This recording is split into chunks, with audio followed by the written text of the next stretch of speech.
If you only play AAA games, you are essentially eating at the same 3 fast food restaurants every single day. Sure, the burgers are consistent, but eventually, you're going to want something with a little more flavor. That is where the indie scene comes in. While the big studios were busy delaying their $200 million projects this winter, independent developers have been dropping absolute heaters under the radar. We're talking about games made by teams of 3 people, or sometimes just one person in a basement, that have more creativity in their pause menus than most big budget titles have in their entire campaign. Today, we're looking at the indie games that just released in early 2026 that you actually need to pay attention to. No fluff, no filler, just pure, concentrated innovation. First up, let's talk about Cairn. It released at the end of January, and it's already becoming a bit of a cult phenomenon. Developed by a team of game bakers, this is a survival climbing game, but it's not just about holding up on the analog stick. In Cairn, every single limb is mapped. You have to manually place your hands and feet, manage your center of gravity, and constantly monitor your stamina. It feels less like an action game and more like a high-stakes puzzle where the floor is literally death. The story follows Ava, a climber attempting a peak that has never been conquered. There's no combat, it's just you, the wind, and the rock face. It is incredibly stressful, deeply meditative, and easily one of the most unique experiences you'll have this year. If you like Jusant or Getting Over It, but wish they had more soul, Cairn is your new obsession.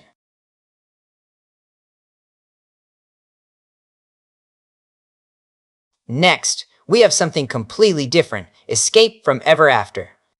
Imagine if the classic Paper Mario gameplay met a biting satire of modern corporate culture. You play as a cast of classic fairy tale characters. Think Snow White and the 3 Little Pigs, whose storybooks have been acquired by a massive conglomerate called Ever After Inc. The company has turned the enchanted forest into a gray, windowless office park, and your job is to climb the corporate ladder to burn the whole thing down.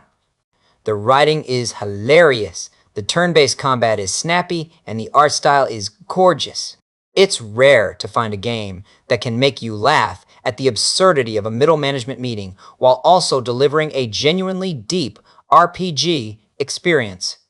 It's clever, it's colorful, and it's a perfect example of why indie games are the best place for social commentary right now.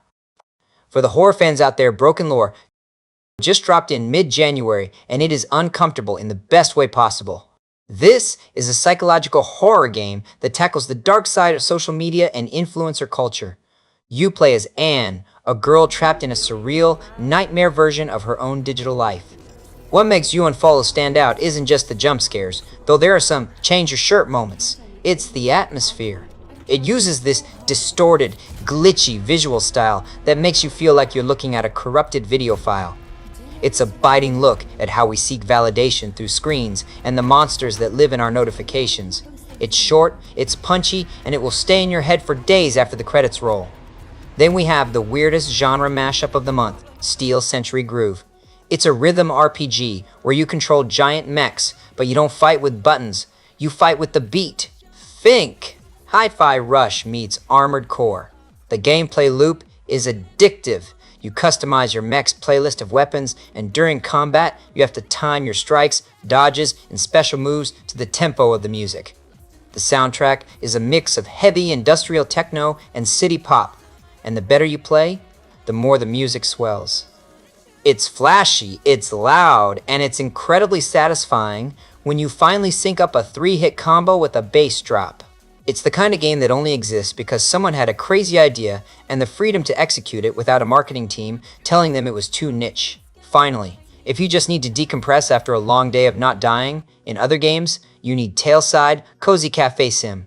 Look, I know there are a million farming and cafe sims out there, but Tailside just does it better. You play as a fox running a coffee shop in a rainy mountain town. The focus here isn't on maximizing profits or expanding into a franchise, it's about the interactions. Oh!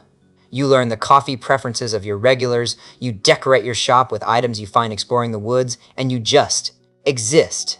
The art is soft, the music is chill, and the latte art minigame is surprisingly deep. It's the ultimate warm blanket game. The beauty of the indie scene is that there is always something new if you're willing to look. Whether you want to climb a mountain, fight a corporation, or just brew a perfect cup of coffee, 2026 is already delivering. Which of these caught your eye? Or is there an indie game we missed that deserves more love? Drop a comment below. I'm always looking for more gems to add to my Steam deck. If you want more deep dives into the games that actually matter, make sure to subscribe to Pixel Pop, and I'll see you in the next one.